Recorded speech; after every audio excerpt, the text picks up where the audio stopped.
എല്ലാവർക്കും നമസ്കാരം. കേരള ജനതയെ മൊത്തത്തിൽ വെറുപ്പിച്ച ഒരു ഹർത്താലായിരുന്നു ഈ കഴിഞ്ഞ ദിവസം നടന്നത്. ആ ഹർത്താലിനിടെ മനുഷ്യവിരുദ്ധമായിട്ടുള്ള കുറേയധികം പ്രവർത്തനങ്ങളുണ്ടായി. ഒരു ക്യാൻസർ രോഗിയെ തിരുവല്ലയിൽ വെച്ച് സമരാനുകൂലികൾ തടയുന്നത് നമ്മൾ കണ്ടു. അതും സമരത്തിന് നേതൃത്വം നൽകുന്ന ഒരാൾ തന്നെയാണ് അങ്ങനെ ചെയ്തത്. അതുകൂടാതെ എൻട്രൻസ് എക്സാമിനേഷൻ എഴുതാനായിട്ട് പോയിരുന്ന നിരവധി വിദ്യാർത്ഥികളെ അതിൽ നിന്ന് തടഞ്ഞ് അവരുടെ അവസരം നിഷേധിക്കുകയും ചെയ്തു. ഇങ്ങനെയുള്ള മോശമായിട്ടുള്ള നിരവധി പ്രവർത്തനങ്ങൾ ഉണ്ടായതിൻ്റെ പേരിൽ ഈ ഹർത്താലിനെ വിമർശിക്കുമ്പോൾ അത് ദളിത് സംഘടനകളുടെ ആഭിമുഖ്യത്തിൽ നടത്തിയിരുന്ന ഹർത്താലിനോടുള്ള പൊതുവെയുള്ള എതിർപ്പാണ് എന്ന രീതിയിലൊക്കെ ഇതിൻ്റെ നേതാക്കന്മാരൊക്കെ തന്നെ പ്രചരിപ്പിക്കുന്നതിന് വേണ്ടി ശ്രമിക്കുന്നതും കണ്ടു. എന്നാൽ അതിനുശേഷം ഈ സംയുക്ത സമരസമിതിയുടെ ഭാഗമായിട്ടുള്ള ഒരു പത്രസമ്മേളനം നടന്നു. അതിൽ ഇതിൻ്റെ നേതൃസ്ഥാനത്തുണ്ടായിരുന്ന ശ്രീ സണ്ണി കബിക്കാട് അടക്കമുള്ള പലരും പങ്കെടുത്തിരുന്നു. എന്നിട്ട് അവരെല്ലാവരും വിചിത്രമായിട്ടുള്ള കുറേയധികം വാദങ്ങൾ കൊണ്ടുവന്ന് ഈ ഹർത്താലിനിടെ ഉണ്ടായിരുന്ന മനുഷ്യവിരുദ്ധ പ്രവർത്തനങ്ങളെ ന്യായീകരിക്കുന്നതിന് വേണ്ടി ശ്രമിക്കുന്നതാണ് കണ്ടത്.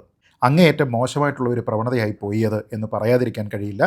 നമ്മുടെ നാട്ടിലെ പല പ്രധാനപ്പെട്ട മാധ്യമ സ്ഥാപനങ്ങളും പൂർണ്ണമായും ഈ ഒരു വാർത്താ സമ്മേളനത്തിനെ ഇഗ്നോർ ചെയ്തു എന്നുള്ളത് നമുക്കെല്ലാവർക്കും അറിയാവുന്ന കാര്യമാണ്. അതുകൊണ്ട് തന്നെ അവരുടെ പത്രസമ്മേളനത്തിൽ പറഞ്ഞിരുന്ന പ്രധാനപ്പെട്ട വാദങ്ങൾ, യുക്തിക്ക് നിരക്കാത്ത വാദങ്ങൾ, നിയമവിരുദ്ധമായിട്ടുള്ള കാര്യങ്ങൾ, സത്യമല്ലാത്ത കാര്യങ്ങൾ, ഇതൊക്കെ എന്താണ് എന്ന് പറയുന്നതിന് വേണ്ടിയിട്ടാണ് ഈ വീഡിയോ. നോക്കാം. നമുക്കറിയാം, ശ്രീ അബ്ദുൾ ജബ്ബാർ ഹാജി ചെയർമാനായിട്ടുള്ള അഞ്ചരക്കണ്ടി ഡെൻ്റൽ കോളേജിലാണ് നിതിൻ രാജ് എന്ന യുവാവിൻ്റെ മരണമുണ്ടായത്. അതിലുള്ള ദുരൂഹത എന്താണ് എന്നതിനെക്കുറിച്ച് കൃത്യമായിട്ട് അന്വേഷിക്കേണ്ടതാണ്. ഒരു ലോൺ ആപ്പുമായി ബന്ധപ്പെട്ട കുറേയധികം പ്രശ്നങ്ങളുണ്ട്. ഒപ്പം ജാതീയമായിട്ടുള്ള അധിക്ഷേപം നിതിൻ നേരിട്ടിരുന്നു എന്നുള്ള ഒരു ആരോപണമുണ്ട്. ഇതിലെല്ലാം തന്നെ കൃത്യമായിട്ടുള്ള അന്വേഷണം നടക്കേണ്ടതുമാണ്.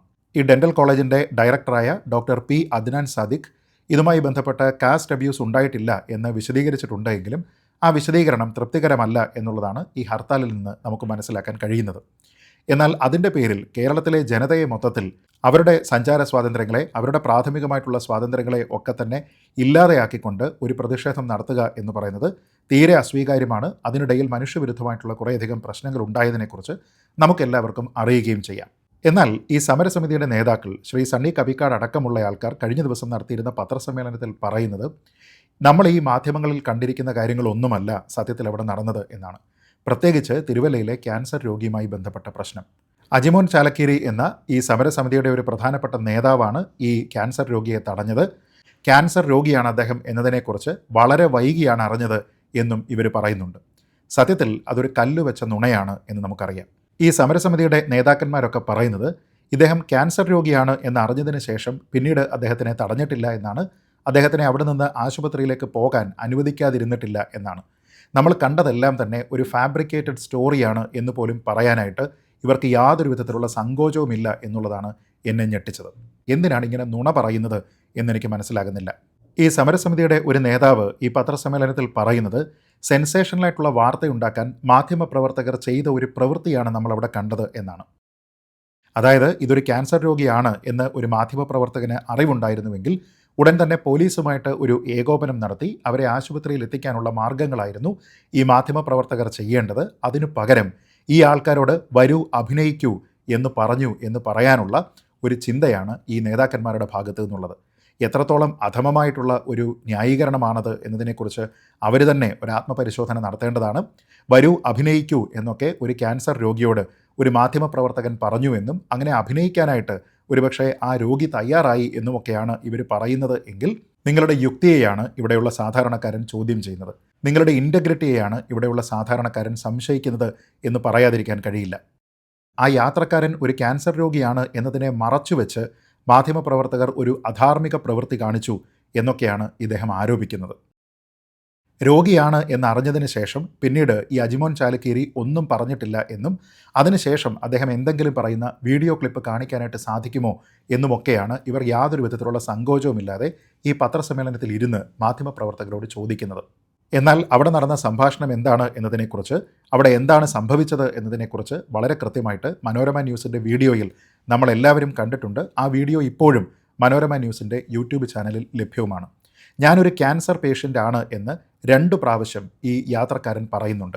അപ്പോൾ അജിമോൻ ചാലക്കേരി അദ്ദേഹത്തിനോട് പറയുന്നത് നിങ്ങൾ ഈ സമരവുമായിട്ട്, ഈ ഹർത്താലുമായിട്ട് സഹകരിക്കാത്തതിന് ഒരു ന്യായവുമില്ല എന്നാണ്. എന്ന് വെച്ചാൽ അദ്ദേഹം ഒരു ക്യാൻസർ പേഷ്യൻ്റ് ആണ് എന്ന ന്യായം പോലും അദ്ദേഹത്തിന് സ്വീകാര്യമായിരുന്നില്ല എന്നുള്ളതാണ് ഇവിടുത്തെ ഒന്നാമത്തെ പോയിന്റ്. 2, അദ്ദേഹം ഒരു ക്യാൻസർ പേഷ്യൻ്റ് ആണ് എന്നറിഞ്ഞതിന് ശേഷം നിങ്ങൾ ഈ ഹർത്താലിനോട് സഹകരിച്ചേ മതിയാകൂ. നിങ്ങൾക്ക് വേണമെങ്കിൽ ഇന്നലെ ആശുപത്രിയിൽ പോകാമായിരുന്നു. ഇന്ന് തന്നെ പോകാൻ തീരുമാനിച്ച് ഹർത്താൽ പൊളിക്കണമെന്നാണോ നിന്റെ നിർബന്ധം എന്നാണ് ചോദിക്കുന്നത്. ഒരു പ്രധാനപ്പെട്ട കാര്യം, അദ്ദേഹം ഒരു രോഗിയാണ്, ക്യാൻസർ രോഗിയാണ് എന്നതിനെക്കുറിച്ച് അറിഞ്ഞതിന് ശേഷവും ബഹുമാന്യമായിട്ടുള്ള ഒരു പദം ഉപയോഗിച്ചുകൊണ്ട് അദ്ദേഹത്തിനോട് സംസാരിക്കാൻ പോലും ശ്രീ അജ്മോൻ ചാലിക്കേരി തയ്യാറാകുന്നില്ല എന്നുള്ളതാണ് ഏറ്റവും ദുഃഖകരമായിട്ടുള്ള കാര്യം. നീ എന്നാണ് അദ്ദേഹത്തിനെ വിളിക്കുന്നത്. ഈ ഹർത്താൽ പൊളിക്കണമെന്നാണോ നിന്റെ നിർബന്ധം എന്നാണ് അദ്ദേഹം ചോദിക്കുന്നത് തന്നെ. എന്ന് വെച്ചാൽ ഒരു കോൺവെർസേഷനിൽ ഇടപെടുന്ന സമയത്ത് നമുക്ക് യാതൊരു വിധത്തിലുള്ള പരിചയമില്ലാത്ത ഒരാൾ, അയാൾ ഒരു രോഗിയാണ്, അതും ക്യാൻസർ രോഗിയാണ് എന്നതിനെക്കുറിച്ച് അയാളും അയാളോടൊപ്പമുള്ള ബന്ധുവും ആവർത്തിച്ച് പറഞ്ഞതിന് ശേഷവും യാതൊരു വിധത്തിലുള്ള മനുഷ്യത്വവും അദ്ദേഹത്തിനോട് കാണിച്ചിട്ടില്ല എന്നുള്ളതാണ് അവിടെ നമ്മളെല്ലാവരും തന്നെ കണ്ടത്. ഇനി ക്യാൻസർ രോഗിയാണ് എന്ന് 2 പ്രാവശ്യം ആ രോഗി തന്നെ പറഞ്ഞതിന് ശേഷവും അജ്മോൻ ചാലിക്കേരി വളരെ നിഷേധാത്മകമായിട്ട് സംസാരിക്കുന്നതിൻ്റെ വീഡിയോ ദൃശ്യങ്ങൾ ലഭ്യമാണ്. അതിൽ ഇവരൊക്കെ ഇല്ല എന്ന് പറയുന്ന ഓഡിയോയുമുണ്ട്. അത് നമ്മളെല്ലാവരും കേട്ടതുമാണ്. അതിൽ പറയുന്നത് വിടില്ല വിടില്ല എന്നാണ്. അതായത് അവരെ ആശുപത്രിയിലേക്ക് പോകാനായിട്ട് വിടില്ല എന്നാണ്. ഇത്ര തർക്കിച്ചത് കൊണ്ട് വിടില്ല എന്ന്. ഈ അജ്മോൻ ചാലിക്കേരിയോട് ആരും തർക്കിക്കാൻ പാടില്ല. അദ്ദേഹം എന്തെങ്കിലും ഒരു കാര്യം പറഞ്ഞു കഴിഞ്ഞാൽ ആൾക്കാരെല്ലാവരും പഞ്ചപുച്ഛമടക്കി അതങ്ങ് സ്വീകരിച്ചു കൊള്ളണം എന്ന രീതിയിലത്തേക്കുള്ള ഒരു നിയമവും നമ്മുടെ നാട്ടിൽ ഇല്ല എന്ന് ആരെങ്കിലും ശ്രീ അജ്മോൻ ചാലിക്കേരി ജയിലിൽ നിന്ന് പുറത്തിറങ്ങുന്ന സമയത്ത് അദ്ദേഹത്തിനെ പറഞ്ഞു മനസ്സിലാക്കേണ്ടതാണ്. തനിക്കില്ലാത്ത എന്തെങ്കിലും തരത്തിലുള്ള അധികാരമുണ്ട് എന്ന് ശ്രീ ചാലിക്കേരി ചിന്തിക്കുന്നത് ശരിയായിട്ടുള്ള ഒരു കാര്യമല്ല. ഷോ കാണിച്ചതുകൊണ്ട് വിടില്ല എന്ന് അവിടെ ആവർത്തിച്ച് പറയുന്നത് നമുക്ക് കാണാം. അങ്ങനെ തൻ്റേതായിട്ടുള്ള ഭാഗവും തൻ്റേതായിട്ട് നീതീകരിക്കാൻ കഴിയുന്ന ഒരു ആവശ്യവും അദ്ദേഹം പറയുന്നതിനെയാണോ നിങ്ങൾ തർക്കം അല്ലെങ്കിൽ ഷോ എന്നൊക്കെ പറയുന്നത് എന്ന് ഈ സമരസമിതി നേതാക്കൾ ഒരു പത്രസമ്മേളനം കൂടി നടത്തി ഒന്ന് വിശദീകരിച്ചാൽ നന്നായിരുന്നു. നീ ഷോ കാണിച്ചതുകൊണ്ട് പോകേണ്ട, ഇത്രയും തർക്കിച്ചതുകൊണ്ട് നിന്നെ വിടില്ല എന്നുമൊക്കെ പറഞ്ഞിരിക്കുന്ന ആളിനെക്കുറിച്ചാണ് ഇവരിങ്ങനെ വാഴ്ത്തിപ്പാട്ട് പാടുന്നത്. അദ്ദേഹം യാതൊരു വിധത്തിലുള്ള തെറ്റും ചെയ്തിട്ടില്ല, ഇതെല്ലാം മാധ്യമ സൃഷ്ടിയാണ്, വരൂ അഭിനയിക്കൂ എന്ന് പറഞ്ഞുകൊണ്ട് മാധ്യമപ്രവർത്തകർ കാണിച്ച അധമ പ്രവൃത്തിയാണ് എന്നൊക്കെ നമ്മുടെ മുന്നിൽ പറഞ്ഞ് ജയിക്കാനായിട്ട് ഇവർ ശ്രമിക്കുന്നത്.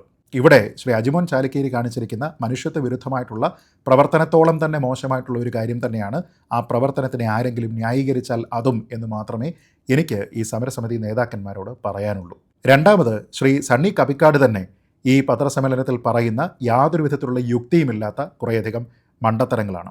അതായത് ഈ ഒരു ഹർത്താൽ നടത്തുന്നു എന്നതിനെക്കുറിച്ച് അഡ്വാൻസ് നോട്ടീസ് വ്യാപാര വ്യവസായ ഏകോപന സമിതിയോട്, ബസ് ഓണേഴ്സ് അസോസിയേഷനോട്, റെസ്റ്റോറൻറ്റ് ഓണേഴ്സ് അസോസിയേഷനോട് ഒക്കെ തന്നെ നേരത്തെ കൊടുത്തിരുന്നു, അവർക്ക് ഈ അറിയിപ്പ് നൽകിയിരുന്നു എന്ന് അദ്ദേഹം പറയുന്നുണ്ട്.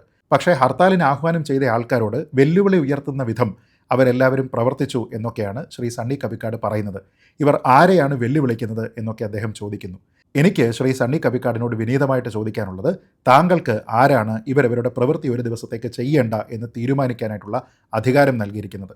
അങ്ങനെ എന്തെങ്കിലും തരത്തിലുള്ള അധികാരം താങ്കൾക്ക് ഉണ്ട് എന്ന് താങ്കൾ കരുതുന്നുണ്ട് എങ്കിൽ അത് വലിയൊരു മണ്ടത്തരമാണ് എന്ന് താങ്കൾ സ്വയം തിരിച്ചറിയണം. ഇവിടെ മാന്യമായി തൊഴിൽ ചെയ്ത് ജീവിക്കാനുള്ള അവകാശം ആർട്ടിക്കിൾ 21 ഭാഗമായിട്ട് നമ്മുടെ ഭരണഘടനയാണ് ഓരോ പൗരനും നൽകുന്നത്. അതുകൊണ്ട് തന്നെ നിങ്ങൾ ഇന്ന് തൊഴിൽ ചെയ്യേണ്ട എന്ന് ഒരാളിൻ്റെയും മുന്നിൽ ഒരു വെല്ലുവിളിയും ഉയർത്തിക്കൊണ്ട് അതിനെ അടിച്ചേൽപ്പിക്കാനായിട്ട് നിങ്ങൾക്കോ മറ്റാർക്കുമോ ഈ രാജ്യത്ത് അധികാരമില്ല. നിങ്ങളൊരു ഹർത്താൽ നടത്തുന്നുണ്ടെങ്കിൽ, ഒരു സമരം നടത്തുന്നുണ്ടെങ്കിൽ അതിനോട് സഹകരിക്കണം എന്ന് നിങ്ങൾക്ക് മാന്യമായ ഭാഷയിൽ ഒരാളിനോട് അഭ്യർത്ഥിക്കാൻ കഴിയും. ഓർഡർ ഇടാൻ കഴിയില്ല, റിക്വസ്റ്റ് ചെയ്യാൻ മാത്രമേ കഴിയുകയുള്ളൂ. ആരെങ്കിലും നിങ്ങളോട് സഹകരിക്കുന്നില്ല എങ്കിൽ അത് അവരുടെ വ്യക്തിപരമായിട്ടുള്ള സ്വാതന്ത്ര്യമാണ് എന്ന് മാത്രം മനസ്സിലാക്കി ഒഴിഞ്ഞു പോവുക എന്നുള്ളതാണ് നിങ്ങൾ ചെയ്യേണ്ടത്. നിങ്ങളോട് സഹകരിക്കാനും അതേപോലെ സഹകരിക്കാതിരിക്കാനുമുള്ള അവകാശം ഈ നാട്ടിലുള്ള ജനങ്ങൾക്കുണ്ട്. അതിൻ്റെ അട്ടിപ്പേർ അവകാശമൊന്നും തന്നെ ഒരാൾക്കും ഈ നാട്ടിൽ നൽകിയിട്ടില്ല. അപ്പോൾ അങ്ങനെ ഹർത്താലിനോട് സഹകരിക്കാതിരിക്കുന്നതിലെ നൈതികത എന്താണ് എന്നൊക്കെ അദ്ദേഹം ചോദിക്കുന്നുണ്ട്. ആൾക്കാരുടെ വഴി തടയുന്നതിന്, അവരിന്ന് പരീക്ഷ എഴുതണ്ട എന്ന് തീരുമാനിക്കുന്നതിന്, അവരിന്ന് ആശുപത്രിയിൽ പോകണ്ട എന്ന് തീരുമാനിക്കുന്നതിന്, അവരിന്ന് തൊഴിലെടുക്കണ്ട എന്ന് തീരുമാനിക്കുന്നതിന് നിങ്ങൾക്ക് ആരാണ് അധികാരം നൽകിയിരിക്കുന്നത്? അത് ഏത് ഭരണഘടനാ അനുച്ഛേദത്തിൻ്റെ അടിസ്ഥാനത്തിലാണ് എന്നുള്ളതിനെക്കുറിച്ച് ശ്രീ സണ്ണി കപിക്കാട് തന്നെ വിശദീകരിക്കുന്നത് നന്നായിരിക്കും. ഇതിലെ ഏറ്റവും വലിയ ആനമണ്ടത്തരം എന്ന് പറയുന്നത്, ഈ സമരത്തിനോട് ഐക്യദാർഢ്യം പ്രഖ്യാപിക്കുന്നതിന് പകരം ഞങ്ങൾ വണ്ടി ഓടിക്കും എന്ന് ആരെങ്കിലും പറഞ്ഞു കഴിഞ്ഞാൽ അത് ഒരു ക്രൈമാണ് എന്നൊക്കെയാണ് സണ്ണി കപിക്കാട് അടിച്ചുവിടുന്നത്. ഒരാൾ അയാളുടെ തൊഴിൽ ചെയ്യുന്നത് എങ്ങനെയാണ് ക്രൈമായി മാറുക എന്നത് എനിക്ക് മനസ്സിലാകുന്നില്ല. മറ്റാരുടെയെങ്കിലും അവകാശത്തിനെ കവർന്നെടുക്കാതെ അയാൾ ചെയ്യേണ്ടുന്ന മാന്യമായിട്ടുള്ള പ്രവർത്തനം അയാൾ ചെയ്യുക എന്ന് പറഞ്ഞാൽ അത് ആർട്ടിക്കിൾ 21 അനുവദിക്കുന്ന റൈറ്റ് ടു ലൈഫിൻ്റെ ഭാഗമാണ്. അതൊരിക്കലും ഒരു ക്രൈമല്ല എന്ന് ശ്രീ സണ്ണി കവിക്കാട് മനസ്സിലാക്കണം. നമ്മുടെ അംബേദ്കർ എഴുതിയിരിക്കുന്ന ഭരണഘടന വല്ലപ്പോഴും ഒന്നെടുത്ത് വായിച്ചു നോക്കുക. അതിൽ പറഞ്ഞിരിക്കുന്ന അവകാശങ്ങൾ എന്തൊക്കെയാണ് എന്നതിനെക്കുറിച്ച് താങ്കൾ ഒന്നുകൂടി മനസ്സിലാക്കേണ്ടതായിട്ടുണ്ട്. ഒരാൾ തൊഴിലെടുക്കും എന്ന് പറയുന്നതല്ല ക്രൈം, മറിച്ച് അയാളുടെ തൊഴിലെടുക്കാൻ പാടില്ല എന്ന് പറയുന്നതാണ് ക്രൈം എന്ന് ശ്രീ സണ്ണി കവിക്കാട് ഇനിയെങ്കിലും മനസ്സിലാക്കണം. താങ്കൾ ഭരണഘടനയെയും നമ്മുടെ നാട്ടിലെ നിയമങ്ങളെയും പൗരാവകാശങ്ങളെയും കുറിച്ച് ഇനിയും പഠിക്കേണ്ടിയിരിക്കുന്നു എന്ന് മാത്രമാണ് ഇത് കേട്ടപ്പോൾ എനിക്ക് സഹതാപത്തോടു കൂടി പറയാനായിട്ടുള്ളത്. തുടർന്ന് തനിക്ക് അല്ലെങ്കിൽ തൻ്റെ സമരസമിതിക്ക് ഇല്ലാത്ത ചില അവകാശ അധികാരങ്ങളെക്കുറിച്ചുകൂടി അങ്ങനെ ഉണ്ട് എന്ന് തെറ്റിദ്ധരിച്ച് ശ്രീ സണ്ണി കവിക്കാട് സംസാരിക്കുന്നുണ്ട്. അദ്ദേഹം പറയുന്നത് എല്ലാ സമരങ്ങളിലും ചില അവകാശങ്ങൾ ലംഘിക്കപ്പെടും എന്നാണ്. സമരം തന്നെ നിയമലംഘനമാണ് എന്ന് അദ്ദേഹം പറയുന്നുണ്ട്. എന്നാൽ അങ്ങനെയല്ല. നമ്മുടെ നാട്ടിൽ സമാധാനപരമായി സമരം ചെയ്യുന്നതിനും സമാധാനപരമായി പ്രതിഷേധിക്കുന്നതിനുമുള്ള അവകാശമാണ് സുപ്രീം കോടതി അടക്കം നമ്മുടെ നാട്ടിലെ ജനങ്ങൾക്ക് നൽകിയിരിക്കുന്നത്. അതല്ലാതെ നിയമലംഘനം നടത്തിക്കൊണ്ട് സമാധാനപരമല്ലാത്ത സമരങ്ങൾ നടത്തുന്നതിനുള്ള ഒരവകാശവും ഒരാൾക്കുമില്ല. ഏതൊരു സമരത്തിൻ്റെ പേരിലാണെങ്കിലും ഇവിടെയുള്ള പൗരാവകാശങ്ങളെ ലംഘിക്കാനുള്ള അവകാശം ഒരാൾക്കുമില്ല എന്ന് ശ്രീ കവിക്കാടും കൂട്ടരും മനസ്സിലാക്കേണ്ടതാണ്. ഒരവസരവും ഒരു സമരത്തിലും ഒരു പ്രതിഷേധത്തിലും നഷ്ടപ്പെടുത്താനായിട്ട് പാടില്ല എന്നും താങ്കൾ അറിയണം. തുടർന്ന് ശ്രീ സണ്ണി കവിക്കാട് പറയുന്ന വളരെ ലാഫബിളായിട്ടുള്ള ഒരു വിവരക്കേട് കൂടിയുണ്ട്. അത് ഒരവകാശവും അബ്സല്യൂട്ട് അല്ല, അത് കണ്ടീഷണലാണ്. കാരണം ഈ ഹർത്താൽ ദിവസം ഒരു നോർമൽ ദിവസമല്ല എന്നാണ് അദ്ദേഹം പറയുന്നത്. സത്യത്തിൽ നമ്മുടെ ഏതെങ്കിലും ഒരു മൗലികാവകാശം, അത് സഞ്ചാര സ്വാതന്ത്ര്യമായിക്കോട്ടെ, അല്ലെങ്കിൽ ആശുപത്രിയിൽ പോകാനുള്ള അവകാശമായിക്കോട്ടെ, തൊഴിലെടുക്കാനുള്ള അവകാശമായിക്കോട്ടെ, അങ്ങനെ ഏതെങ്കിലും ഒരു അവകാശം അബ്സല്യൂട്ട് ആണോ അല്ലയോ എന്ന് തീരുമാനിക്കാനുള്ള അവകാശം സണ്ണി കവിക്കാടിനോ അദ്ദേഹത്തിൻ്റെ സംഘടനകൾക്കോ അല്ല, മറിച്ച് അത് ഈ നാട്ടിലെ ഗവൺമെൻറ്റിനും കോടതിക്കുമാണ്. അതല്ലാതെ നമ്മുടെ നാട്ടിലുള്ള സാധാരണ പൗരന്മാർ ഇന്ന് ഞങ്ങളുടെ പ്രതിഷേധ ദിവസമാണ്, അതുകൊണ്ട് ഇന്ന് ആൾക്കാർക്കുള്ള പൗരാവകാശം അബ്സല്യൂട്ട് അല്ല എന്ന് ഞങ്ങളങ്ങ് തീരുമാനിച്ചു എന്ന് പറഞ്ഞു കഴിഞ്ഞാൽ അത് ആന വങ്കത്തരമാണ് എന്ന് താങ്കൾ മനസ്സിലാക്കുക. അതേപോലെ തന്നെ കുട്ടികൾക്ക് കുറേ പേർക്ക് എൻട്രൻസ് എക്സാമിനേഷൻ എഴുതാൻ കഴിഞ്ഞില്ല എന്നുള്ളതിനെക്കുറിച്ചും വളരെ വിചിത്രമായിട്ടുള്ള ഒരു വാദം ഈ പത്രസമ്മേളനം നടത്തിയിരിക്കുന്ന ആൾക്കാരുടെ ഭാഗത്തു നിന്നുണ്ടായി. നൂറുകണക്കിന് കുട്ടികൾക്ക് പരീക്ഷ എഴുതാൻ കഴിഞ്ഞില്ല എന്നത് ഒരു തെറ്റായ വാർത്തയാണ്. സത്യത്തിൽ 24 കുട്ടികൾ മാത്രമാണ് പരീക്ഷ എഴുതാതെ പോയത് എന്ന് പറയുന്നു. അത് 100 ആണോ 24 ആണോ 1 ആണോ എന്നുള്ളത് ഇവിടെ ഒരു പരിഗണനാ വിഷയമേ അല്ല. ഒരു കുട്ടിക്ക് അതിൻ്റെ ന്യായമായിട്ടുള്ള ഒരു അവകാശം നഷ്ടപ്പെട്ടിട്ടുണ്ട് എങ്കിൽ അത് നിങ്ങളുടെ ഹർത്താലിൻ്റെ മനുഷ്യത്വ വിരുദ്ധമായിട്ടുള്ള ഒരു സമീപനത്തിനെ തുറന്നു കാട്ടാൻ മതിയായിട്ടുള്ള കാര്യമാണ് എന്നതിനെക്കുറിച്ച് നിങ്ങൾ മനസ്സിലാക്കണം.